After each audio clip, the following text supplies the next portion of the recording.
Ravi de vous retrouver pour ce nouveau point de l'actualité économique et du développement sur votre antenne. Dans ce nouveau numéro de votre émission Émergence, de ce jour, nous allons devoir aborder l'agriculture ou aviculture togolaise, défis et perspectives. Un invité en plateau pour mieux creuser le sujet. Son nom, Kokou Moutou Chamsi, il est le président du conseil d'administration de la Synergie nationale des éleveurs avicoles du Togo, Sinéat.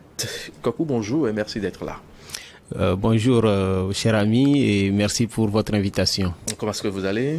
Ça va bien, nous rendons grâce à Dieu. Un peu de pédagogie dans cette émission, à l'entame bien sûr. Aviculture, qu'entend-on par là? Bon, on entend généralement par l'aviculture tout ce qui a trait à l'élevage des volailles. Donc, on peut y mettre les pintades, les dindons, les canards. Bon, tout ce qui est volaille, quoi. Voilà, les perroquets, les pigeons. Les pigeons, on peut les mettre dedans? Voilà, les pigeons sont dedans. Oui. Voilà. L'élevage de tout ce qui est volaille. L'élevage de tout ce qui est volaille. Parfait. Ouais. Alors, les pans, pour ceux qui en connaissent, par exemple, on élève aujourd'hui les pans, les autruches, voilà. Donc tout ça là, ça fait partie. C'est bien. Il y a de cela un an, je vous reçois sur ce même plateau. Effectivement. On abordait bien sûr ce rendez-vous tant attendu concernant bien sûr cet AG que vous avez eu à animer avec vos collègues du domaine. Qu'est-ce qu'il en était? Qu'est-ce que vous êtes devenu une année plus tard? Merci beaucoup pour cette question. En fait, il était question d'organiser un peu le secteur de l'aviculture justement au Togo, parce que il y a vraiment un laisser-aller et qui fait que le secteur n'arrive pas réellement à se professionnaliser. Et donc, l'année passée, on a dû rassembler les gens de gauche et de droite, et puis on a organisé une assemblée générale constitutive qui a donné naissance à la Synergie nationale des éleveurs avicoles du Togo. Et bon, il faut dire que pour toute organisation qui naît, il faut quand même les démarches administratives. Oui. Du coup, on a pris un peu de temps pour faire ces démarches administratives. Finalement, l'organisation a été enregistrée au ministère de la décentralisation, ce qui nous donne dorénavant le quitus de pouvoir travailler sur le terrain. Vous existez légalement? On existe légalement. Vous n'étiez pas dans l'illégalité, hein? Non, pas du tout. Et donc, l'année passée, bon, on a fait quand même quelques activités, on a fait des formations. Oui. Surtout, c'est des formations. Et puis, bon, on a organisé quelques colloques, ça et là.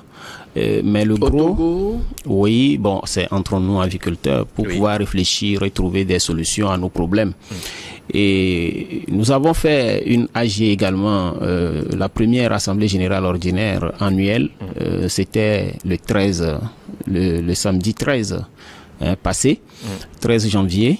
Et au cours de cette deuxième assemblée générale, nous avons quand même pris des dispositions et arrêté des résolutions pour pouvoir avancer sur nos dossiers au cours de la nouvelle année. Voilà. Parfait. Alors, et dans l'ensemble, le retour auprès de vos collègues, ça va? Vous avez le même son de cloche pour pouvoir mieux structurer le secteur d'aviculture au Togo? Il faut dire que déjà, il y a des organisations qui existaient sur le terrain. Depuis les années 2000 jusqu'à nos jours, il y avait l'association nationale en pâte des producteurs avicoles qui existait au Togo et qui a aussi ses membres. Entre-temps, le gouvernement a mis en place en 2019 l'interprofession de la filière avicole. Oui. Puisque vous savez, dans la même profession, il y a plusieurs catégories. Il y a par exemple les éleveurs, il y a aussi les transformateurs, il y a les commerçants, ainsi de suite. Et donc, il y a l'interprofession qui regroupe tous ces maillons-là. Et dans tout ça, il y a le secteur le plus faible, que, comme je le dis toujours, c'est les éleveurs. Parce qu'ils n'arrivent pas à se mettre ensemble pour prendre des décisions. C'est quoi le problème? Vous travaillez dans un même domaine, il faut se mettre ensemble pour pouvoir mieux mener vos activités qu'il faut, oui, et avoir le même son de cloche au niveau des décideurs pour avoir peut-être des financements. Ça et là, on a vu l'État dans le budget 2023 avait dit d'octroyer près de 20% de ce budget-là aux jeunes entrepreneurs comme vous, parce que vous travaillez dans un domaine qui fait recruter au moins une dizaine de personnes. Effectivement. Le problème, nous n'arrivons pas à comprendre exactement ce qui se passe avec les éleveurs, parce que quand on les invite à des réunions, ils ne viennent pas. Quand on les convoque à des réflexions, ils ne viennent pas. Mais ça et là, dans les provenderies, un peu partout dans les groupes WhatsApp, vous allez les voir se plaindre à longueur de journée. Se plaindre à longueur de journée des prix pratiqués qui ne les avantagent pas. Par exemple, des difficultés qu'ils rencontrent pour aller s'approvisionner en ingrédients alimentaires. Des proventes et autres. Voilà, des difficultés qu'ils rencontrent même parfois en s'approvisionnant en poussins, parce que si tu ne sais pas, tu peux payer des poussins malades. Et donc, oui, tu auras vraiment des catastrophes dans ton poulailler. Donc, il y a tout ça là. Mais quand on convoque des réunions, bon, les gens ne viennent pas. Quelque part, on a compris qu'il y a quand même une grande partie de ces agriculteurs-là qui ne sont pas réellement des professionnels de l'agriculture. C'est des gens qui sont des fonctionnaires et autres, et puis ils sont là et de côté, ils font l'agriculture juste comme une activité secondaire en attendant comment l'appelle-t-on, leur retraite. Et donc, il y a tout ça là qui est mélangé et ça fait que aujourd'hui le secteur, pour rassembler les gens réellement et dire que bon voilà tel nombre d'éleveurs, c'est un peu coincé.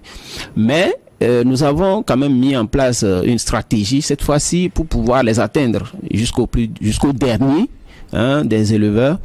Et comme je le disais tantôt, il y a déjà quand même des organisations qui font quand même un travail pas possible sur le terrain et qui regroupent également beaucoup d'éleveurs. Déjà, mais le problème se situe au niveau du nombre. Une organisation peut compter jusqu'à, 300 membres et quand on convoque des réunions, vous avez juste 10, 15, 20 personnes qui participent réellement aux activités. Et ça fait vraiment très mal à l'agriculture togolaise. Est-ce que le temps est bien sûr bien choisi pour ces genres de rencontres quand on sait que vous faites un boulot qui nécessite permanemment votre présence sur le terrain, nourrir les volailles, les mettre de côté, les vacciner et autres, nécessite quand même une présence effective de ceux qui exercent bien sûr ce boulot-là. Est-ce que le temps est bien choisi souvent pour ces genres de rencontres? Oui, je dirais bien sûr que oui. Vous savez, dans notre métier, il y a vraiment des moments clés, des périodes où les éleveurs sont vraiment surchargés. Et parmi ces périodes-là, la plus regardante, c'est le mois de décembre. Dans le mois de décembre, tous les Togolais veulent s'acheter au moins un poulet. Ah oui, hein. Et donc, tous les éleveurs sont vraiment occupés par chercher un marché, vendre ici et là et tout. Et ça fait que il y a un stress généralisé qui ne dit pas son nom. Mais quand on finit le mois de décembre et qu'on rentre en même temps dans le mois de janvier, c'est l'accalmie, c'est le moment de détente des éleveurs. Tout un peu plus relax. Ceux qui ont vidé leur poulailler commencent maintenant par réfléchir à faire ce que nous appelons le vide sanitaire, afin de commander de nouveaux poussins et recommencer l'activité, ainsi de suite. Donc c'est comme ça se passe. Et du coup, pour l'année passée, on a voulu faire l'AG en décembre, on l'a fait, on a vu quand même la participation. Cette année, on a programmé ça sur le mois de janvier, tout en nous disant que c'est le mois le plus calme dans l'année pour les agriculteurs. Voilà. Sur ce mois, hein? Oui, ce mois de janvier. Parfait. Parce que d'ici la fin de ce mois, les activités vont reprendre. Ceux qui ont commandé les petits poussins vont reprendre. Je ne dis pas que l'activité s'est arrêtée partout, oui. Non. Oui, mais un puisque, peu de voilà, il y a d'autres qui ont leurs poulets qui sont en pleine croissance actuellement, ainsi de suite. Mais pour la grande majorité, c'est le moment où il y a un peu de détente. Justement. Et cela m'amène à vous poser cette question. Quel est l'état actuel, bien sûr, de l'aviculture au Togo? Quand on en parle, vous avez eu à toucher légèrement le sujet, le point par là. Est-ce que sur le terrain, il y a des vrais professionnels? Je dis des vrais professionnels. Pas tout le monde se dit professionnellement, professionnel. Et finalement, on n'a pas ce qu'il faut en matière de produits à consommer sur place, où on assiste d'une façon intempestive à une importation de ces produits surgelés sur nos marchés. Est-ce que vous travaillez quand même? Oui, je dirais qu'il y a beaucoup de professionnels aujourd'hui. Il y a vraiment des fermes, oui, de vrai. Il y a vraiment des fermes qui ont investi aujourd'hui plus des centaines de milliards, même, je peux dire, dans l'aviculture. Au Togo? Oui, bien sûr, au Togo, qui produisent plus de 300 000 pondeuses par bande et autres. Il y a vraiment des fermes qui naissent comme ça. Et je dirais également qu'il y a aussi de petits éleveurs qui sont également des professionnels. Ce n'est que leur métier, c'est ça qu'ils font. Et ils sont là tout le temps, c'est l'élevage ou rien. Ils n'ont plus d'autres activités. Donc, c'est leur profession en fait. Ils sont éleveurs.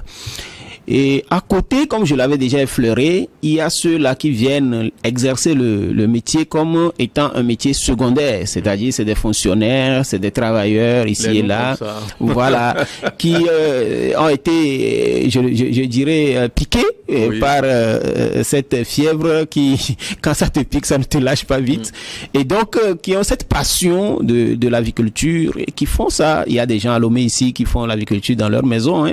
Vous allez les voir. C'est juste un demi-lot, mais dans un coin, ils aménagent un poulailler, ils mettent une centaine de poulets, et puis bon, ils s'en sortent comme ça. Et c'est ça qui pose vraiment un problème, que le secteur n'est pas, quand on parle de professionnalisation en bon et du terme, il faut que ceux-là qui s'adonnent à cette activité du matin jusqu'au soir et tous les jours puissent d'abord se faire former, se regrouper et faire un programme pour amener à échelle leur activité. C'est-à-dire aujourd'hui, souvent on décrit les importations de volailles au Togo ou bien en Afrique en général. On crie sur tous les toits que c'est pas bien. On sait très bien aussi que ces volailles-là qui sont importées, parfois c'est pas la qualité, parce que les gens là, ils nous envoient parfois leurs déchets. Mais le problème qui se pose, le problème majeur qui se pose vis-à-vis, par exemple, des gouvernants pour prendre des dispositions, parce que si, il faut le dire aussi, s'il faut promouvoir l'agriculture, c'est au niveau gouvernemental. D'abord, pour interdire, par exemple, l'importation de ces produits, il va falloir que la filière nationale puisse prouver à suffisance qu'elle peut pallier déjà à la quantité de produits importés. Qu'est-ce qui vous empêche donc de produire suffisamment? Je peux dire, premièrement, c'est la mauvaise organisation du marché. La mauvaise organisation. Oui, voilà. Vous produisez par exemple des poulets de chair et vous avez peut-être un abattoir et un frigo pour congeler. Et ensuite, vous voulez mettre votre produit sur le marché. Peut-être le coût de revient vous revient peut-être le kilo à 2500. Mais voilà qu'au même moment, les produits importés sont à 1500 le kilo sur le marché. Tu fais comment? Tu mets ton produit sur le marché, personne n'achète. Donc, il y a des entreprises qui ont essayé comme ça, qui ont ouvert leurs portes, ils ont fait ce qu'il faut, mais c'était difficile pour eux de la promotion du consommer local, leurs produits. Le ministère en charge. Bien sûr. C'était avec, avant qu'il ne soit envoyé à l'autre ministère, je veux parler du ministre Adédié, bien sûr, qui a fait la promotion, et CAI. Il y a eu même des décrets signés au niveau du Conseil des ministres, pour promouvoir la consommation de ces poulets-là, mais ça n'a pas pris. Ça n'a pas pris parce que le prix du produit... Nous n'avons pas vraiment un goût... Il y a un autre problème, c'est le problème du pouvoir d'achat du Togolais. Le Togolais, quand il a son salaire, son maigre salaire, comme j'ai l'habitude de le dire, il fait un calcul pour pouvoir tenir sur tout le mois. S'il a l'habitude de payer son poulet à 1500, tu lui proposes un autre poulet à 2500 le kilo. Il fait ses calculs rapidement, il préfère prendre le produit importé plutôt que le produit que tu lui proposes à 2500. Vous voyez, dans nos frigos, les gens préfèrent vendre ces produits importés parce que c'est beaucoup plus moins cher à l'achat et ils ont des marges.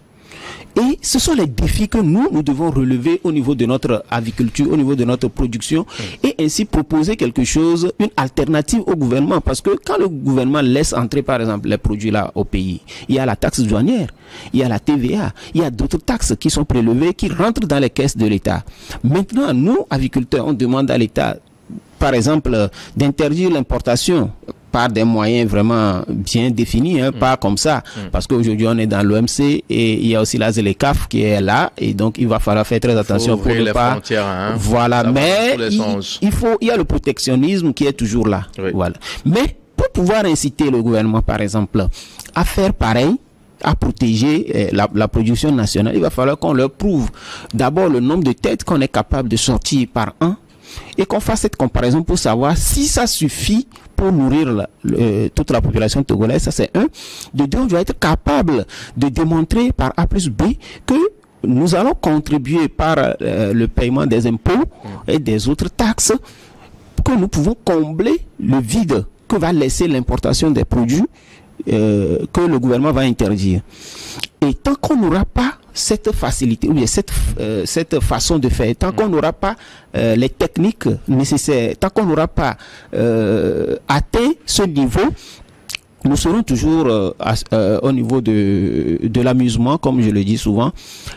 Aujourd'hui, le problème même, le vrai nœud du problème, c'est que l'aviculteur, ou bien les aviculteurs, je peux le dire ainsi, ils n'ont pas d'ambition. Parce que, tenez-vous bien, il y a des structures au Togo. Vous n'êtes pas ambitieux? C'est ce que je trouve. Parce que si on était ambitieux, on devrait d'abord s'organiser en groupe soudé et mettre en place des unités qui nous manquent. Par exemple, la production des poussins d'un jour, je ne prends que ça. Il y a des structures qui ont été mises en place. Moi-même, j'ai contribué à créer certaines structures depuis 2010. Mais ces structures sont là et au lieu de grandir, on constate plutôt qu'ils sont en train de mourir à petit feu. Alors, qu'est-ce qu'il faut faire? Qu'est-ce qui ne marche pas? Au même moment, on fait appel à d'autres acteurs étrangers de venir s'installer. Par exemple, dans la production des denrées alimentaires ou carrément dans la production des poussins d'un jour. Mais imaginez, c'est les Togolais qui consomment les poussins.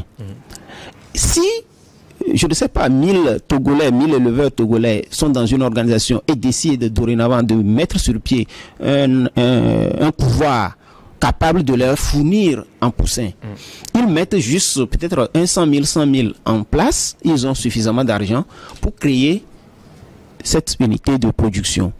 Est-ce que quand il y aura production, est-ce que l'argent va sortir du pays? Non. Et ils auront par exemple à la fin de l'année des dividendes qui viendront renflouer leur caisse. Mais aujourd'hui, on assiste plutôt au contraire.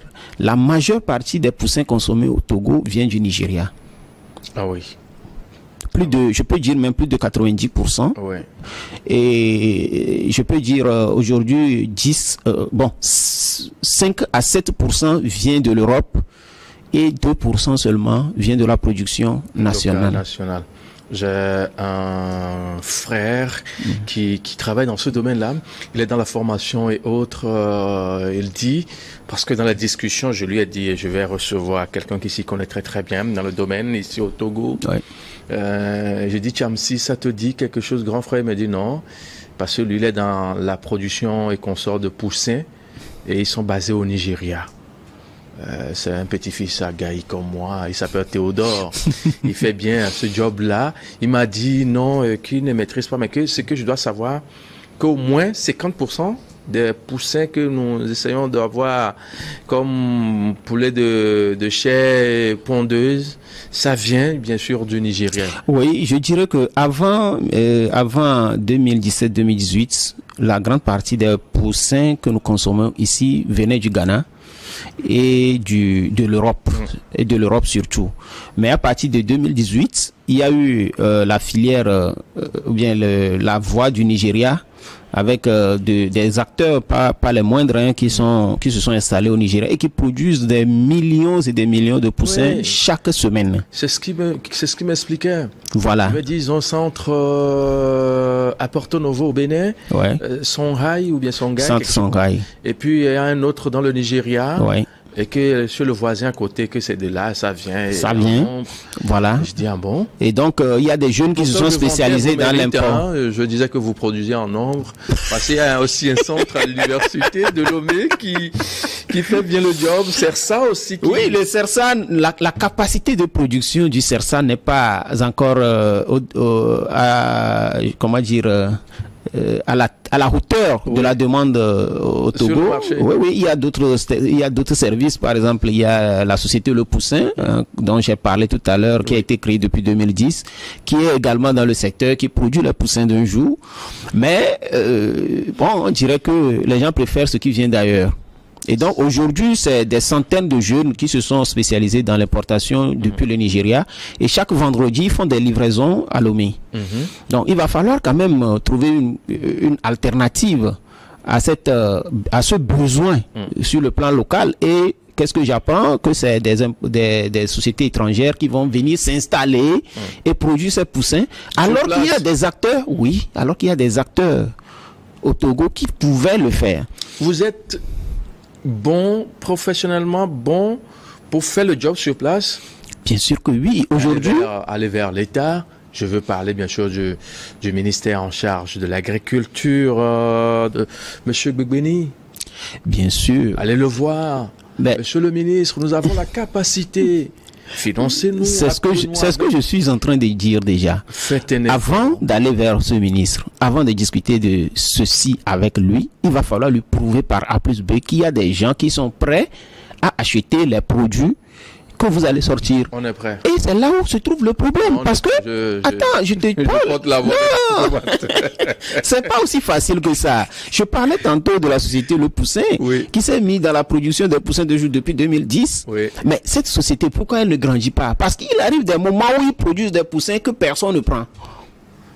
Vous êtes mauvais, les gars. On préfère aller payer par exemple des poussins en Belgique ou en France ou au Ghana ou au Nigeria. C'est cher. Non, c'est moins cher plutôt au Togo. Et c'est quoi le problème? Non, les gens disent que bon voilà, ils préfèrent de l'étranger parce que quelqu'un m'a dit un jour, tu es sûr que ce qui est produit à Lomé là, c'est de la même qualité que ce qui est produit en Belgique? Je lui ai dit bien sûr. Il dit pourquoi? J'ai dit mais parce que cette société, jusqu'à preuve du contraire, importait des œufs de la Belgique. Elle importe les œufs à couver, c'est-à-dire les œufs qui ont déjà été fécondés depuis la Belgique pour faire ne serait-ce que l'incubation ici. Il y a même un article qui a été écrit, qui est encore sur la toile, vous pouvez consulter. Le titre c'est de l'œuf belge au poussin togolais. Voilà, c'était ça le titre. De l'œuf belge au poussin togolais. Oui. Parfait.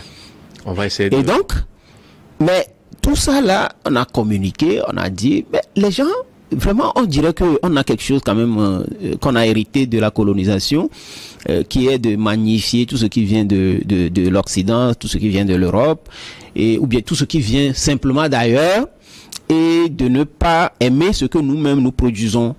Parce que tu peux produire les choses et faire un prix concurrentiel avec l'étranger. Les autres vont dire, est-ce que c'est la qualité?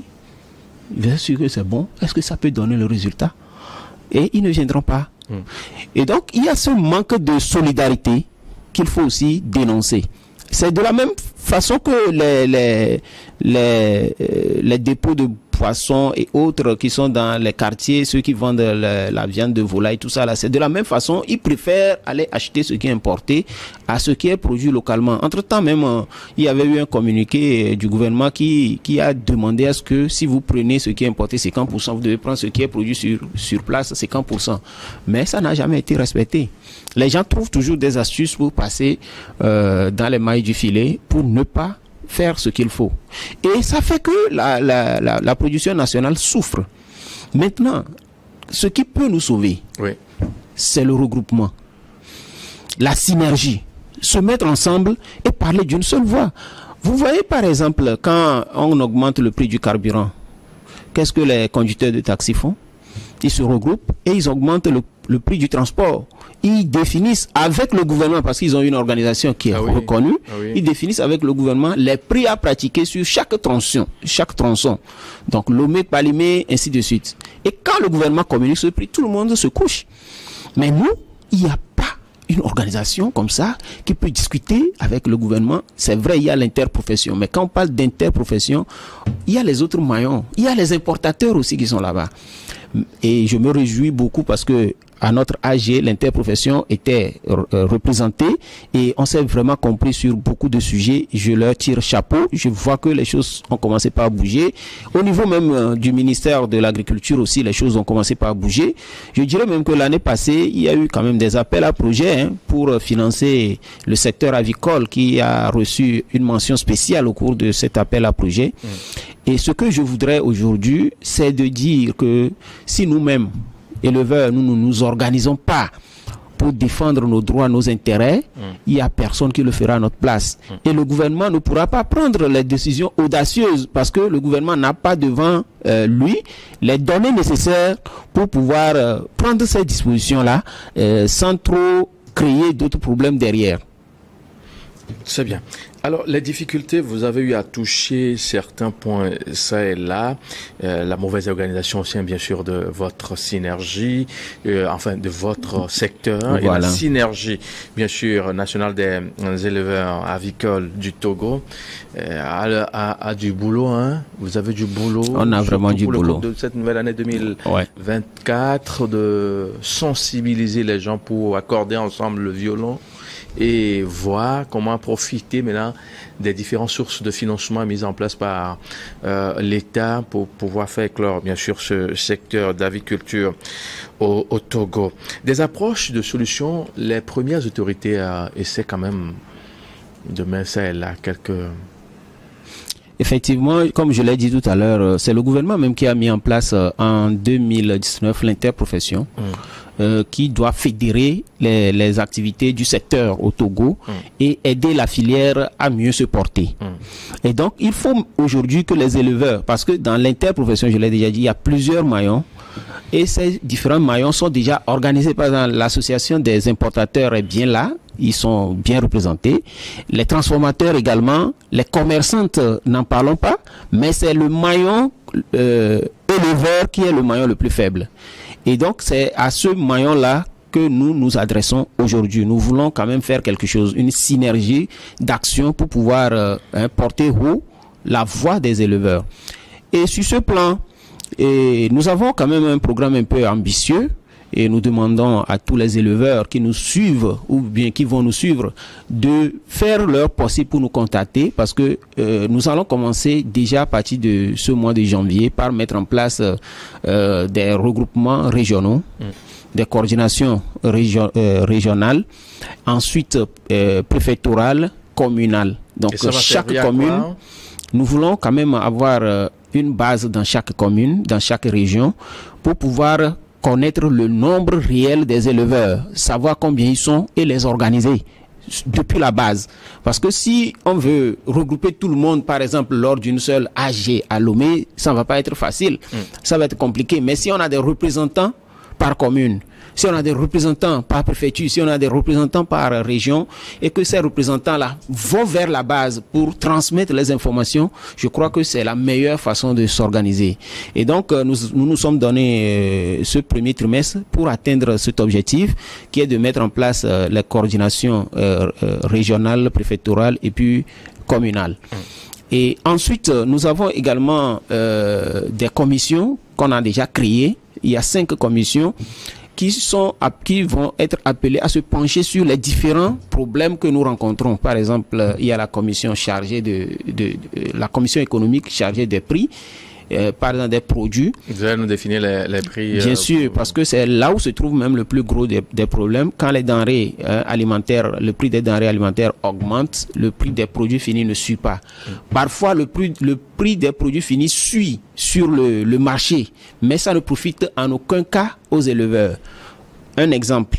Aujourd'hui, le maïs coûte extrêmement cher, le soja extrêmement cher, d'autres ingrédients coûtent très cher, mais au même moment, lorsque vous allez chez les éleveurs, les bonnes femmes viennent toujours payer le plateau d'œufs de 30 à 1800. Mais quand vous arrivez sur le marché, avant on vendait au moins 3 œufs à 2500, vous ne trouverez plus ça. Non, 250. 3 œufs à 250, excusez-moi. Oui. Donc le plateau revenait à 2500. 2500.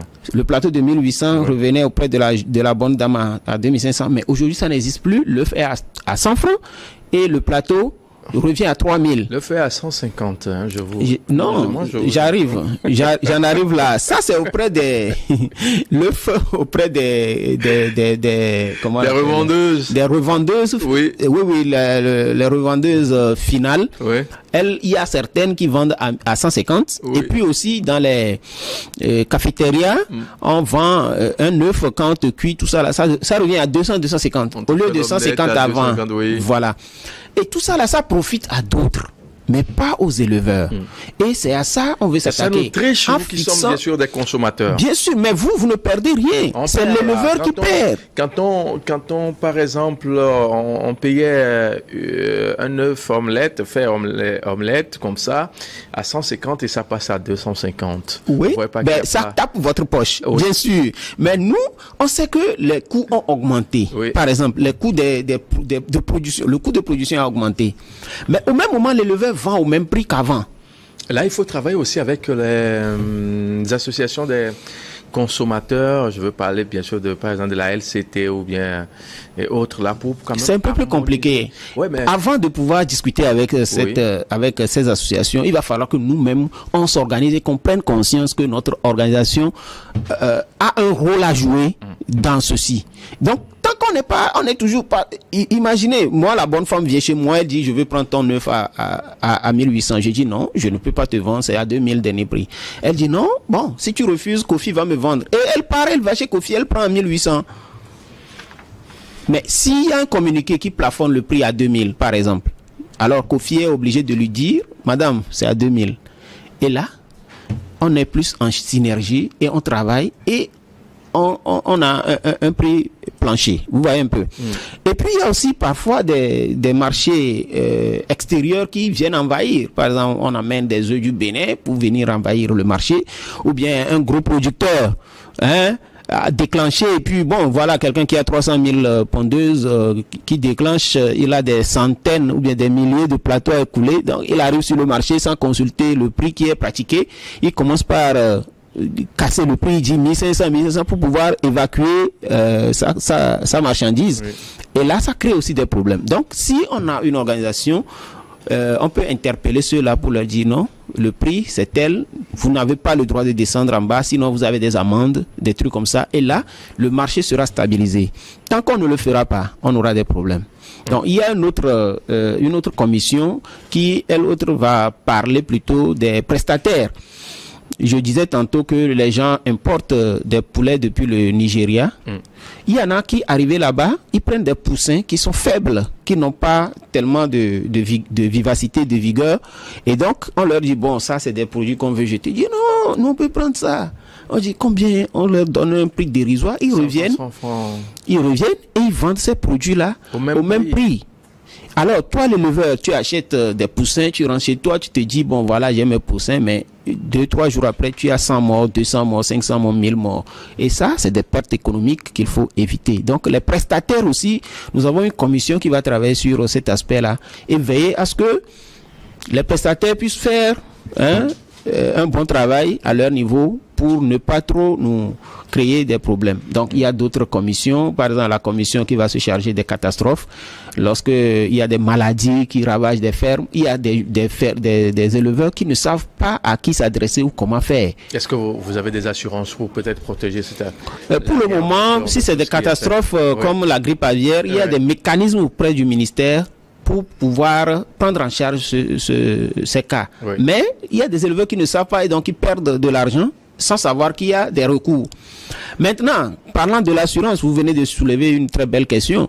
Si on est organisé, on peut mettre sur pied cette assurance-là qui, entre nous, va nous couvrir et va nous aider à aller de l'avant. Donc, voilà des défis qu'on se donne. Et les moyens d'action, vous en avez? Parce que tout ça là, c'est beau. Hein? Ouais. Rallier Lomé à Balimé, à Takpamé, Sokode, Kara, Mango jusqu'à Dapaon. C'est bien beau hein, sur le papier, mais pour faire tous ces tracas, aller revenir, sensibiliser les gens, les moyens d'action, vous en avez? Je dirais que pas encore. Mais comme toute autre organisation, il y a plusieurs mécanismes qu'on a mis en place pour pouvoir mobiliser ces moyens d'action. Et parmi les moyens d'action, il y a le moyen financier qui revient toujours. Et là, il faut adhérer d'abord à l'organisation. C'est à 5 000 francs pour les personnes physiques et 10 000 francs pour les personnes morales. C'est-à-dire, si vous avez une entreprise et vous voulez adhérer avec l'entreprise, c'est 10 000. Si c'est personne physique, c'est 5 000. Et puis, il y a une cotisation mensuelle de 2 000 francs par mois que les membres doivent donner. Et c'est avec ce fonds-là que nous allons faire les activités. Nous prévoyons également frapper à la porte des institutions, tant nationales qu'internationales, pour mobiliser des fonds. Donc des projets seront rédigés et aller vers ces bailleurs pour voir si on peut trouver des fonds pour faire le travail que nous sommes en train de faire. Parce que nous avons quand même conscience qu'il y a une frange de ces éleveurs-là qui n'a pas du tout les moyens et qu'on doit plutôt accompagner à se professionnaliser ou à rehausser le niveau de leur activité. Et donc tout ça là fait partie des objectifs qu'on s'est fixés. Et je dirais que nous avons quand même un objectif encore beaucoup plus grand pour le 3e trimestre de cette année, qui consistera à organiser une conférence de tous les éleveurs du Togo. Et au cours de cette conférence, toutes les régions économiques du Togo seront représentées par des représentants de taille, et nous allons pouvoir discuter et mettre sur papier tout ce que nous voyons comme inconvénient, comment comptons-nous aller de l'avant, qu'est-ce qu'il faut faire, quand, comment, tout, et ensuite aller discuter directement avec le gouvernement, avec ce plan d'action-là qui sera arrêté, pour pouvoir avoir son appui et son accompagnement et pouvoir atteindre les objectifs. Il y a des financements qui sont là que vous n'arrivez pas à consommer, hein, et ça repart comme ça. Bien sûr, il y a beaucoup d'organisations qui ont des fonds et personne ne sait que ces fonds-là existent. Il va falloir qu'on aille vraiment frapper à leur porte. Il y en a qui communiquent quand même, mais quand on te dit... Allez aux informations. Oui, voilà, c'est ce que nous voulons faire. Quelles sont vos relations donc avec CERSA, ces centres d'excellence dont le Togo a bénéficié, qui forment des gens dans le domaine, qui est basé à l'université de Lomé? Bon, pour le moment, comme je te l'ai dit, on vient de commencer nos activités, même lors de l'AG, nous avons invité le CERSA. Bon, ils n'étaient pas là, mais nous allons aller maintenant vers eux, discuter avec eux, pour voir quelles sont, à leur niveau également, les difficultés qui sont rencontrées, et comment nous aussi nous pouvons contribuer à les aider à résoudre ces problèmes, et aussi leur soumettre les difficultés que nous aussi nous rencontrons vis-à-vis de notre activité, pour qu'ensemble on puisse trouver des solutions intermédiaires qui puissent aider les deux côtés. Et comme je le disais tantôt, le secteur de l'agriculture est très vaste et nous avons vraiment du pain sous la planche. Nous allons travailler en synergie surtout avec toutes les organisations, toutes les entreprises déjà existantes et qui ont pour ambition de faire des prestations professionnelles sur le plan sur tout le territoire togolais. Et nous comptons quand même sur leur bonne volonté à vouloir collaborer, parce que c'est là aussi un autre problème au Togo, parce que on se dit, lui là c'est qui, pourquoi c'est lui qui l'a envoyé. Bon, il y a de ces petites considérations parfois aussi qui empêchent l'évolution, qui bloquent. Il y a toujours ça?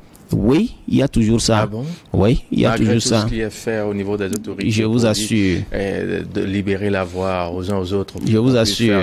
Il y a toujours ça. Il y a des égos personnels. Il y a des gens qui se disent, mais lui là c'est qui? Depuis quand il est né? Pourquoi c'est lui qui parle? Pourquoi? Bon voilà. Et pour de ces petites considérations, ils sont loin, ils vous regardent, ils disent, oh, ils n'ont qu'à faire, on va voir. Et puis il y a d'autres qui sont là, ils disent, mais c'est intéressant, hein? Mais continuez, et puis nous on va voir d'abord ce que vous êtes capable de faire avant de vous rejoindre. Alors que tout ça là, c'est une perte de temps. Il faut une synergie, il faut quand même qu'on se regroupe tous, il faut que chacun se libère, que chacun se donne la main à l'autre pour qu'on puisse construire. C'est le Togo qui va gagner, c'est pas moi, je n'ai rien à gagner dans ça. Voilà. C'est bien. Personnellement, merci, bien sûr. Bien sûr, pour ces explications. C'est là pour concernant, bien sûr, les activités que vous avez en vue pour le compte de cette année 2024, vos moyens d'action et les résultats attendus. On va encore espérer d'ici 6 mois, hein. d'ici juin, comme ça, et pour revenir sur ce même plateau, faire le point. Hein. Oui, bien sûr. D'abord, pour les résultats attendus, nous attendons réellement que les commissions qu'on a mis en place puissent travailler avec des bonnes personnes, ça c'est un, et fournir les résultats escomptés, ça c'est très important pour nous. Secondo, nous espérons également que d'ici 6 mois, les coordinations régionales et préfectorales ainsi que cantonales, communales plutôt, seront mises sur pied et travailleront vraiment sur le terrain pour pouvoir avoir une base de données de tous les éleveurs et recenser leurs problèmes pour pouvoir travailler. C'est très important. D'ici 6 mois, ces coordinations-là doivent pouvoir fonctionner. Et aussi arriver quand même à organiser la conférence nationale des agriculteurs du Togo. Et partant de là, on peut quand même faire des projets pour les éleveurs du Togo parce que le secteur sera vraiment professionnalisé et on pourra ensemble gagner. Et surtout, il faut que les gens commencent par consommer ce que vous produisez. Les produits locaux, voilà, bien sûr. Moi, je me dis, si on est vraiment très organisé et qu'on a des résultats concrets, le gouvernement n'hésitera plus en ce moment-là à prendre des dispositions pour peut-être empêcher l'importation massive des produits de l'extérieur, mais plutôt va vouloir travailler en synergie avec nous parce que c'est vrai que l'importation amène beaucoup d'argent, par exemple au niveau de des taxes douanières et autres, mais quand on regarde de près, avec l'emploi créé ici au Togo par les agriculteurs, c'est énorme. C'est énorme, c'est beaucoup d'argent, ça nourrit beaucoup plus de personnes.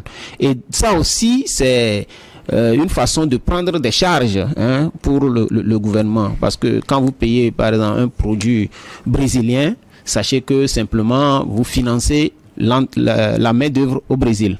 Ceux qui ont travaillé pour produire ce poulet-là, ils ont leur argent, ils peuvent aller payer, faire d'autres choses. Mais quand vous payez quelque chose qui est produit au Togo, ça veut dire que vous financez également l'emploi au Togo. Aujourd'hui, tout le monde crie, il y a du chômage, il y a ceci, il y a cela, mais si on se donne la main, dans la main qu'on produit, ne serait-ce que les produits qui sont importés d'ailleurs, là, si on les produit, ne serait-ce qu'au Togo, on peut créer plus de 10 000, 20 000, 30 000 emplois et les jeunes qui sont au chômage trouveront quelque chose à faire. C'est bien. Vous êtes Kwaku Moutou Tchamsi, président du conseil d'administration, bien sûr, de la Synergie nationale des éleveurs avicoles du Togo. Qu'est-ce que vous aurez souhaité dire que je n'ai pas pu poser comme question? Si j'ai quelque chose à dire, c'est juste d'appeler les uns les autres à la prise de conscience d'abord. La prise de conscience que individuellement, on peut aller très vite, mais on n'ira pas loin. Mais ensemble, on est fort et on ira plus loin. Et c'est mon message que j'ai voulu adresser en ce début d'année à tous les agriculteurs du Togo, tout en leur souhaitant beaucoup de bonnes chances et que les maladies cette année nous épargnent pour qu'on puisse au moins gagner un peu plus de sous. Et en gagnant un peu plus de sous, qu'on puisse construire un avenir beaucoup plus solide à nos enfants. Voilà. Avant d'enregistrer cette émission, j'ai été à l'université de Lomé au niveau de Sersa où j'ai eu à découvrir une jeune dame de moins de plus de 25 ans. Elle prépare son doctorat dans votre domaine, en aviculture. J'ai vu un tas d'œufs comme ça qu'on est en train de... Il y a des poussins qui sortent en nombre. Je dis waouh. Elle s'appelle Rachida Tankwano. Merci à elle parce qu'elle c'est elle qui m'a prêté certains thèmes pour pouvoir mieux me sentir à l'aise sur ce plateau. Merci Tchamsi, merci d'être passé. Merci beaucoup à New World TV pour le travail que vous abattez.